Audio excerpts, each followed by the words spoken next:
Good morning. आज हमको पढ़ना है वचन, यानी वचन किसे कहते हैं।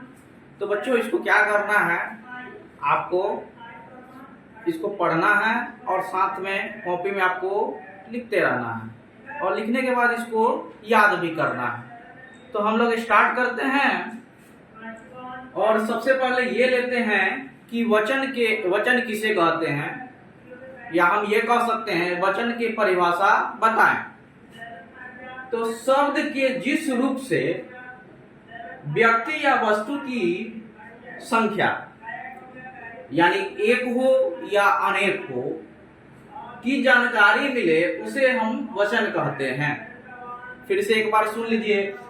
शब्द के जिस रूप से व्यक्ति या वस्तु की संख्या, यानी संख्या एक हो या अनेक हो, की जानकारी मिले उसे वचन कहते हैं। जैसे यहाँ लिखा हुआ है लड़का। लड़का का मतलब एक लड़का, और लड़के के मतलब अनेक लड़के, एक से अधिक। गाय एक गाय, और गायें एक से अधिक गायें। घोड़ा यानी एक घोड़ा और घोड़े का मतलब हुआ अनेक घोड़े। आंख का मतलब एक आंख, और आंखें का मतलब अनेक आंख। यहाँ लिखा हुआ है, यहाँ प्रत्येक जोड़े का प्रथम शब्द एक लड़का, एक गाय, एक घोड़े, एक आंख का बोधक है। यानी बोधक है का मतलब क्या है जी, बोध करा रही है। और प्रत्येक जोड़े का द्वितीय शब्द, यानी ये प्रथम शब्द हो गया, ये द्वितीय शब्द हो गया, यानी द्वितीय शब्द एक से अधिक का बोधक है, यानी बोध करा रही है। अब आगे बढ़ेंगे हम लोग। वचन के कितने प्रकार होते हैं?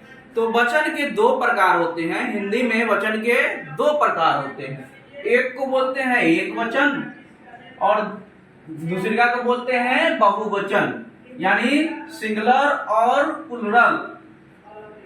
अब हम लोग आगे बढ़ेंगे तो एक वचन किसे कहेंगे ये समझेंगे। तो जिस शब्द से एक व्यक्ति या वस्तु का बोध हो, जिस शब्द से एक व्यक्ति या वस्तु का बोध हो, उसे एक वचन कहते हैं। जैसे यहाँ दिया गया है गाय। गाय का मतलब एक गाय। रोटी का मतलब एक रोटी। सड़क यानी एक सड़क। पुस्तक यानी एक पुस्तक। कलम यानी एक कलम इत्यादि। अब हम लोग नेक्स्ट बढ़ेंगे, यानी 2 नंबर में बढ़ेंगे तो बहुवचन, यानी बहुवचन किसे कहते हैं?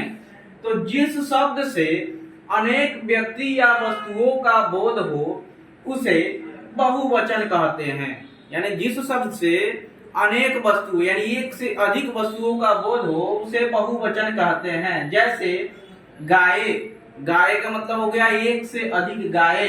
रोटियां यानी एक से अधिक रोटियां। सड़कें यानी एक से अधिक सड़कें। पुस्तकें यानी एक से अधिक पुस्तकें, या इत्यादि। अब यहाँ एक नोट लिखा गया है, समान अर्थ में व्यक्तिवाचक, द्रव्यवाचक, भाववाचक को बहुवचन नहीं होते हैं। यानी व्यक्तिवाचक, द्रव्यवाचक और भाववाचक के बहुवचन नहीं बनते हैं। जैसे हम लोग ले लेते हैं राम का, अगर बहुवचन बनाएंगे तो रामे नहीं होता है, यानी ये गलत सेंटेंस हो जाएगा। जैसे हम लोग एक और ले लेते हैं, सोना का कभी सोने नहीं होंगे। रामायण का कभी रामायणे नहीं होंगे, यानी रामायण एक ही है, उसका अनेक नहीं हो सकता है। तो बच्चों क्या करना है, इसको क्या करना है, आपको कॉपी में नोट करना है और साथ में याद भी करना है। मैं 1 मिनट के लिए आपके कैमरे से हटता हूं, आप इसका स्क्रीनशॉट लीजिए तथा अपने कॉपी में नोट कीजिए। Thank you.